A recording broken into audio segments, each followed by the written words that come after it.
আসসালামু আলাইকুম, welcome to বুজা এন্টারটেইনমেন্ট। আমি সাখাওয়াত সানি আছি আপনাদের সাথে। আর আজকের এই ভিডিওতে আমি কথা বলবো আগামীকাল ঈদুল আজহা উপলক্ষে যে 6টি বাংলাদেশি সিনেমা মুক্তি পেতে চলেছে সেগুলো নিয়ে আমার প্রত্যাশার কথা।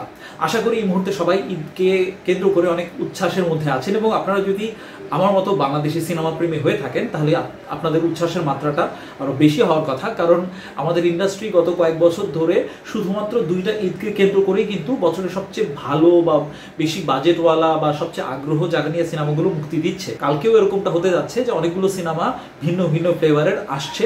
এখনো পর্যন্ত ঈদের মুক্তি নিশ্চিত করা এবং প্রমোশনাল কন্টেন্ট হিসেবে টিজার বা ট্রেলার মুক্তি পাওয়া সিনেমাগুলো হচ্ছে মিঠু খান পরিচালিত নীলচক্র, আলোক হাসান পরিচালিত টগর, সানি সানোয়ার পরিচালিত এশা মার্ডার, তানিম নূর পরিচালিত উৎসব, সঞ্জয় সমাদ্দার পরিচালিত ইনসাফ এবং রায়হান রাফি পরিচালিত তাণ্ডব।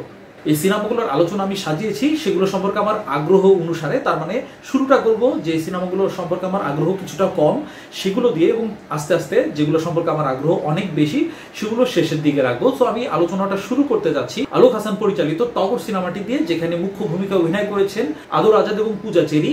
আমি অনেক খারাপ, আমি জানি, কিন্তু আমি তোরে অনেক ভালোবাসি।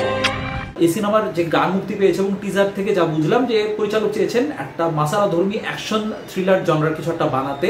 সিনেমাটা সম্পর্কে আমার খুব বেশি আগ্রহ নাই, কারণ যতই চেষ্টা করা হোক না কেন টিজারে যতটুকু গ্লিমস দেখানো হয়েছে গল্পের মধ্যে খুব নতুন যে কিছু দেখবো সেরকম আভাস পাই নাই। এবং অভিনয় শিল্পী যারা অভিনয় এই গ্লিমস থেকে দেখলাম সবাইকে মনে হচ্ছে যে একটু লাউড অভিনয় করেছেন। সো ওরকম করে আগ্রহ জাগানোর মতো আমি তেমন কিছু পাই নাই। এবং আদর আজাদের সিনেমা সম্পর্কে যদি বলি, গত ঈদে লিপস্টিক সিনেমাটার যখন রিভিউ করছিলাম তখন তার সম্পর্কে অনেক কিছু বলেছিলাম আমি। তো সেটা সারাংশ যদি এখানে বলি, সেটা হচ্ছে যে তাকে আমার বেশ ডেডিকেটেড অ্যাক্টর মনে হয়, বেশ প্যাশনেট মনে হয়। তিনি কাজটা খুব প্যাশনের সাথে করার চেষ্টা করেন এবং নিয়মিত কাজ করার একটা প্রচেষ্টা তার মধ্যে আছে। তিনি অ্যাকশন ভালো করেন, তিনি ডান্সেও তার বডি ল্যাঙ্গুয়েজ ভালো এবং অভিনয়ও তিনি ঠিকঠাক করেন। কিন্তু এক হচ্ছে তার সিনেমার চয়েস বা যে ডিরেক্টরের সাথে তিনি কোলাপ করেন সেটা ভালো হয় না, এর কারণে আউটপুটটা ভালো হয় না। তার কিছু কিছু কাজের হয়তো প্রেমাইজটা ভালো থাকে, কিন্তু স্ক্রিপ্ট রাইটার বা ডিরেক্টরের যে ভিশন সেটার সাথে তার হয়তো প্যাশনটা ম্যাচ আপ করে না, এই জন্য আউটপুটটা অনেক ক্ষেত্রেই জগাখিচুড়ি হয়। এবং দ্বিতীয় কথা হচ্ছে তার অভিনয়ের ধরনটা একদমই এক টোনের। মনে হয় যে সেই তালাশে যে তাকে দেখেছিলাম সেখানের মধ্যে যে একটা নেশা নেশা অ্যাংরি ইয়ংম্যান যে একটা ভাইব তার মধ্যে, এটা সবকটা সিনেমার মধ্যেই থাকে। একই ধরনের অভিনয় তার প্রত্যেকটা সিনেমার মধ্যে দেখা যায়। মনে হয় যে অল টাইম তিনি নেশার উপরে আছেন, এরকম একটা টোন তার ক্যারেক্টারের মধ্যে থেকে পাওয়া যায়, যেটা ইন্টারেস্টিং না। যে নতুন করে তার সিনেমায় যে তাকে অন্যভাবে দেখবো সেরকম কিন্তু দেখছি না। দেখেন, একই টোনের মধ্যে কিন্তু শাকিব খানও অ্যাক্টিং করছেন। বরবাদের মধ্যে বা তুফানের মধ্যে বা তাণ্ডবের মধ্যে সবকটার মধ্যে কিন্তু অ্যাকশন থ্রিলার ভায়োলেন্স এগুলো সবই কিন্তু কমন আছে। কিন্তু দেখেন এক একটা সিনেমায় তার অ্যাক্টিং এর একটার সাথে আরেকটা মেলাতে পারবেন না। এক একটা সিনেমার মধ্যে তার এক্সপ্রেশন এক এক রকম। এটাকে বলে ভার্সিটালিটি, যেটা আদর আজাদের মধ্যে আমি এখনো পর্যন্ত দেখতে পাইনি। সব সিনেমায় তাকে আমার দেখতে একই রকম লাগে। আপাতত আমার যতটুকু দেখেছি সিনেমার প্রমোশনাল কন্টেন্ট, টগর সিনেমাটা সম্পর্কে আমার তেমন কোনো আগ্রহ নেই এবং সিনেমা হলে গিয়ে দেখার মতো তেমন কোনো আগ্রহ বোধ করছি না। এরপর আমি কথা বলবো মিঠু খান পরিচালিত নীলচক্র সিনেমাটা নিয়ে, যেখানে মূল ভূমিকা অভিনয় করেছেন আরিফিন শুভ এবং মন্দিরা চক্রবর্তী। তিন টাইপের লোকের সাথে কোনো কিছু লুকাইতে নাই। এক হলো ডাক্তার, দুই হলো উকিল, আর তিন হইলাম আমরা। সিনেমার প্রমোশনাল কন্টেন্ট থেকে যে আইডিয়াটা পাওয়া যায় সেটা থেকে বোঝা গেল যে এই সিনেমার মধ্যে দেখানো হবে যে একটা চক্র, একটা সংঘবদ্ধ চক্র বিভিন্ন মেয়েদের সরলতার সুযোগ নিয়ে তাদের গোপন ভিডিও তৈরি করে এবং পরবর্তীতে তাদের ব্ল্যাকমেল করে এবং মেয়েগুলো আত্মহত্যা করে। সো এই র্যাকেটটাকে ধরার জন্যই হয়তো আরিফিন শুভ যে ক্যারেক্টারটা প্লে করেছেন, একজন ইনভেস্টিগেটিং অফিসার, তিনি চেষ্টা করেন, তার মিশনটাই এই সিনেমাটার মধ্যে দেখানো হয়। তো এই সিনেমাটা নিয়ে কিন্তু আসলে প্রমোশন শুরু হওয়ার আগে যখন নাম শুনেছিলাম অনেক আগ্রহ বোধ করছিলাম। এবং আমরা সবাই জানি যে শাকিব খান পরবর্তী কমার্শিয়াল সিনেমায় আমাদের দেশে ইন্ডাস্ট্রিতে তাকে অনেক বড় একটা সম্ভাবনার হিসেবে দেখা হয়, কারণ তার হাইট, বডি ফিটনেস, ডান্সের এক্সপার্টিস সবকিছু মিলে তিনি কিন্তু কমার্শিয়াল হিরো হওয়ার মতো একটা এলিমেন্ট। কিন্তু বিভিন্ন কারণে তার ব্যক্তিগত জীবনে ছন্দপতন বা নানা ধরনের পলিটিক্যাল ইস্যু বা তার সিনেমা চয়েস সবকিছু মিলিয়ে কিন্তু তিনি সেভাবে উঠে দাঁড়াতে পারছেন না। এবং বর্তমান সময় কিন্তু তিনি রাজনৈতিক প্রেক্ষাপট বিবেচনায় খুব কঠিন একটা সময় পার করছেন। এই জন্য আসলে যারা সিনেমা প্রেমী, সত্যিকারের বাংলাদেশি সিনেমার ভালো চায়, তারা কিন্তু চাচ্ছিল, আমিও অবশ্যই চাচ্ছিলাম যে তার খুব ভালো একটা কামব্যাক হোক। কিন্তু আনফর্চুনেটলি এ পর্যন্ত নীলচক্র যতগুলো প্রমোশনাল কন্টেন্ট ড্রপ করেছে, শুধুমাত্র বলতে গেলে একটা গানটা খুব সফট ধাঁচের, ওটা মোটামুটি ভালো, কিন্তু এছাড়া সিনেমার টিজার ট্রেলার বা যেগুলো গান মুক্তি পেয়েছে একটাও কিন্তু সেরকম আপ টু দ্য মার্ক হয় নাই। বলতে গেলে এই ইদানিং কালের বা রিসেন্ট টাইমে খুব হাইপ সৃষ্টি করা যে সিনেমাগুলো ছিল বা দর্শকদের আগ্রহ অনেক ছিল, এরকম সিনেমার মধ্যে সবচেয়ে ওয়ার্স্ট প্রমোশন হয়েছে কিন্তু নীলচক্রের। কোনো হাইপই নাই, কোনো আগ্রহই কিন্তু বোধ করছি না এই সিনেমাটা সম্পর্কে। এবং টিজার ট্রেলারে যতটুকু গ্লিমস দেখানো হচ্ছিল আরফিন শুভকে, মনে হচ্ছিল তাকে খুব রিয়েলিস্টিক একটা অ্যাপ্রোচ দেওয়া হয়েছে, কিন্তু সেখানেও কিন্তু তার মধ্যে যে সে ড্যাশিং ভাবটা বলেন বা এক্সাইটিং কোনো এক্সপ্রেশন, কোনো ডায়লগ কিন্তু দেওয়া হয় না। এবং ওভারঅল সিনেমাটার ট্রিটমেন্টও অতটা যে খুব পলিশড বা খুব ভালো লাগার মতো, খুব ইন্টেন্স কোনো ভালো বিজিএম আছে সেরকম কোনো দিক দিয়ে কিন্তু দেখছি না। দেখা যাক, সিনেমাটা আমার এখনো দেখার ইচ্ছা আছে হলে গিয়ে। যদি এটার ভালো রিভিউ দেখি তাহলে হয়তো আমি সিনেমাটা দেখতে যাব। আদার দেন দ্যাট আসলে খুব একটা ভালো কিছু হবে বলে আমার এই মুহূর্তে মনে হচ্ছে না।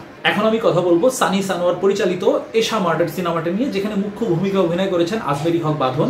এশা জান্নাত, খুন সহ ধর্ষণ।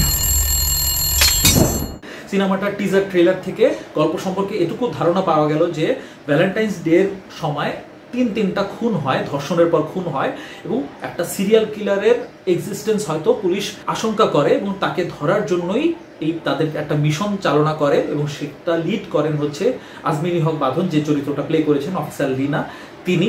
তো এখনো পর্যন্ত এই সিনেমা যতগুলো প্রমোশনাল কন্টেন্ট ড্রপ করেছে সব কয়টাই কিন্তু ভালো হয়েছে, ইন্টেন্স হয়েছে। যে এই জনরা থেকে একটা মিস্ট্রি ক্রাইম থ্রিলার জনরায় যেরকম একটা ভাইবটা দরকার, সেই টোনটা কিন্তু প্রমোশনাল ম্যাটেরিয়াল থেকে মোটামুটি আমরা যতটুকু এক্সপেক্ট করি সেরকম পেয়েছি। এবং বাঁধন কিন্তু তার যে সেকেন্ড ইনিংস শুরু হয়েছে রেহানা মারিয়াম নূরের পর থেকে, তাকে কিন্তু এখনো পর্যন্ত আমি মিডিওকার কোনো প্রজেক্টে এখনো পর্যন্ত পাই নাই। তার কাজগুলো বেশ মানসম্পন্ন। তো মনে হয় তিনি এই সিনেমাটা জেনে বুঝেই সাইন করেছেন। তো আশা করি সিনেমাটার মধ্যে ভালো কিছুই থাকবে।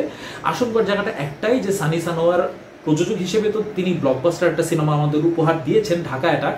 এর পরবর্তীতে তিনি মিশন এক্সট্রিম যে 2টা পার্ট তৈরি করেছেন ডিরেক্টর হিসেবে, সেখানে কিন্তু তিনি তার যে রিসোর্সেস, যেহেতু তিনি একজন পুলিশ কর্মকর্তা, তার সিনেমাগুলোতে তার একটা রিসোর্সেস থাকে, তো সেটা ব্যবহার করে এবং যে প্রোডাকশন কোয়ালিটি ছিল, আরিফিন শুভর মতো হিরো ছিল, তিনি বডি ট্রান্সফর্ম করেছিলেন, এত সম্ভাবনা থাকার পরেও কিন্তু সিনেমাটা একদমই আশানুরূপ মানে সাফল্য বলেন বা আউটপুট সেরকম হয় নাই। তার ডিরেকশনে যথেষ্ট খামতি ছিল ওই 2টা সিনেমায়, এই জন্য তার ডিরেকশন নিয়ে আসলে একটু সন্দেহ থেকেই যাচ্ছে। এবং আরেকটা যে ব্যাপার, দীপন বলেন বা সানি সানোয়ারের কাজের থেকে দেখতে পাই, তারা মনে হয় যে আমাদের দেশে যে প্রতিরক্ষা বাহিনীগুলো তাদের এক ধরনের অ্যাডভার্টাইজ করার জন্যই মনে হয় সিনেমা বানান। সিনেমার যে স্টোরি টেলিং সেটার চাইতে তাদের এই ইমেজটা আপলিফট করাই যেন একটা উদ্দেশ্য হয়ে দাঁড়ায়। সো এই ব্যাপারটা একটা সিনেমাটিক পয়েন্ট অফ ভিউ থেকে কিন্তু একটা উইকনেস।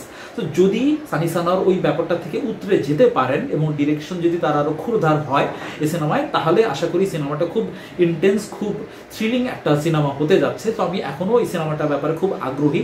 দেখা যাক, আমি সিনেমা হলে গিয়ে সিনেমাটা দেখার চেষ্টা করব। এরপর আমি যে সিনেমাটা নিয়ে কথা বলবো সেটা হচ্ছে তানিম নূর পরিচালিত উৎসব। যে সিনেমাটা চার্লস ডিকেন্সের কালজয়ী নোভেলা ক্রিসমাস ক্যারল থেকে অ্যাডাপ্ট করা হয়েছে। কোনো অরিজিনালিটি নাই। আরে জাহিদ হাসানকে দেখ, কোনো সময় একই ডায়লগ রিপিট করে না। এটা একটা কমেডি ড্রামা জনার সিনেমা হতে চলেছে। এখানে মুখ্য ভূমিকা অভিনয় করেছেন জাহিদ হাসান, তার সাথে রয়েছে চঞ্চল চৌধুরী, অপি করিম, জয়া হাসান সহ আরো অনেকে। জাহিদ হাসানের যে চরিত্র জাহাঙ্গীর, খারুস টাইপের একজন মানুষ, তাকে তার পুরনো বন্ধু চঞ্চল চৌধুরী যেটাকে প্লে করেছেন, তিনি এসে তাকে তার অতীত, বর্তমান এবং ভবিষ্যৎ সম্ভবত অপি করিম এবং জয়া হাসান তাকে দেখাবেন। তো তারপরে হয়তো তার চরিত্রে একটা পরিবর্তন আসতে যাচ্ছে। সো এই সিনেমাটা সম্পর্কে আগ্রহ আমার অনেক তুঙ্গে 3টা কারণে। প্রথম কথা হচ্ছে যে এই ঈদে যেসব সিনেমা মুক্তি পাচ্ছে বা ইদানিংকালে যেসব সিনেমা খুব হিট হচ্ছে, বেশিরভাগই দেখা যাচ্ছে যে অ্যাকশন ভায়োলেন্স পূর্ণ সিনেমা। তো সেগুলো ভালো হচ্ছে, কিন্তু দেখা যাচ্ছে যে এগুলোর মাঝে ঈদের সময়টাতে আমি সবসময় বলেছি, অনেকবার বলেছি যে আমি একটু লাইট হার্টেড কাজ দেখতে চাই। সো এটা সে ধরনেরই একটা কাজের সম্ভাবনা দেখাচ্ছে। এবং দ্বিতীয় কথা হচ্ছে যে চার্লস ডিকেন্সের যে এই নোভেলা, এটা ক্রিসমাস ক্যারলটা একটা পরীক্ষিত গল্প, এটার অজস্র অ্যাডাপ্টেশন হয়েছে এবং প্রত্যেকটাই যার যার জায়গা থেকে ভালো। গল্পটা খুবই হার্ট ওয়ার্মিং, খুব ভালো লাগার মতো একটা গল্প। সো এই গল্পটা যদি অ্যাজ ইট ইজও রাখা হয় তাহলেও খুব ভালো কিছু একটা দাঁড়াবে গল্পের জায়গাটা থেকে, এটা মানে কনফিডেন্টলি বলা যায়। এবং তৃতীয় কথা হচ্ছে যে যারা অভিনয় শিল্পী এখানে তাদের সমাবেশ করা হয়েছে, তাদের একসাথে একটা সিনেমায় দেখতে পারা, এটা অনেক বড় একটা আনন্দের একটা ব্যাপার। তো এই সব কিছু মিলে এই ঈদে অন্য ধাঁচের একটা আনন্দ দেওয়ার মতো একটা সিনেমা হতে যাচ্ছে বলে আমার বিশ্বাস। আমি খুবই মনে প্রাণে চাইবো যে দর্শকরা এই সিনেমাটা দেখুক। আমি তো অবশ্যই সিনেমাটা হলে গিয়ে দেখব। এখন আমি কথা বলবো সঞ্জয় সমদ্দার পরিচালিত ইনসাফ সিনেমাটা নিয়ে, যেখানে মুখ্য ভূমিকা অভিনয় করেছেন শরীফুল রাজ এবং তাসনিয়া পারিন। হঠাৎ করে এত অপরাধ বেড়ে গেছে, সবাই ভাবছে এক সময়ের ত্রাস, ইউসুফ হয়তো আবার ফিরে এসেছে। গ্যাংস্টার অ্যাকশন ঘরানার একটা সিনেমা হতে যাচ্ছে, যেখানে শরীফুল রাজের চরিত্রটাকে একটা ভয়াবহ গ্যাংস্টার হিসেবে দেখানো হবে এবং তাসনিয়া ফারিনকে একজন পুলিশ অফিসারের চরিত্রে দেখানো হবে, এবং এই দুজনের মধ্যে হয়তো একটা অতীত থাকবে বা লাভ ইন্টারেস্ট থাকবে এই দুজনের মধ্যে। এই সিনেমাটা নিয়ে এক্সাইটেড হওয়ার মতো যথেষ্ট এলিমেন্ট কিন্তু এর প্রমোশনাল কন্টেন্টের মধ্যে ছিল। বর্তমান সময়ে যে ধরনের কন্টেন্ট দর্শক অনেক উৎসব করে অনেক আনন্দ করে দেখছে, অ্যাকশন থাকবে, অনেক ভায়োলেন্স থাকবে, সেরকম কিছু আছে, সেরকমই কিন্তু প্রমিস করছে সিনেমাটার টিজারটা। সো আমার মনে হয় আগ্রহের জায়গাটা থাকার যথেষ্ট কারণ আছে, এবং শরীফুল রাজ কিন্তু এই ধরনের গ্যাংস্টারের চরিত্রে পরীক্ষিত একজন অভিনেতা। তার পরাণ যে সিনেমাটা, সেখানে তিনি যে একজন গ্যাংস্টারের রোল প্লে করেছেন, সিনেমার কিন্তু ব্লকবাস্টার সাফল্য পেয়েছে। তো এই ধরনের রোলে যে তিনি মানিয়ে যাবেন এটা মোটামুটি নিশ্চিতভাবে বলা যায়, এবং গ্লিমসগুলোতে তাকে সেরকমই ভয়াবহ লাগছে। তিনি অ্যাকশনের যথেষ্ট পারদর্শী। তাসনিয়া ফারিন বড় পর্দায় তার অভিষেক হতে যাচ্ছে, কতটা তিনি ভালো করবেন সেটা তো দেখার অপেক্ষায় আছি। তো গানের মধ্যে যে গানটা মুক্তি পেয়েছে, দুইটা গান মুক্তি পেয়েছে। রোমান্টিক গানটা হাবিব ওয়াহিদের কণ্ঠে আমার অনেক অনেক ভালো লেগেছে, দুজনের কেমিস্ট্রি অনেক চমৎকার, মানানসই লেগেছে আমার কাছে। বাট আইটেম সং যেটা, সেটা নিয়ে আমি অলরেডি কথা বলেছি, আমার যথেষ্ট ভালো লাগে নাই, আরও ভালো হতে পারতো। বাট ওভারঅল সিনেমাটার আউটপুট নিয়ে আমি যথেষ্ট আশাবাদী। আমার মনে হয় যে সিনেমা হলে হইহুল্লোড় করে দেখার মতো একটা সিনেমা এটা হতে যাচ্ছে। সবশেষে আমি কথা বলবো রায়হান রাফি পরিচালিত তাণ্ডব সিনেমাটা নিয়ে।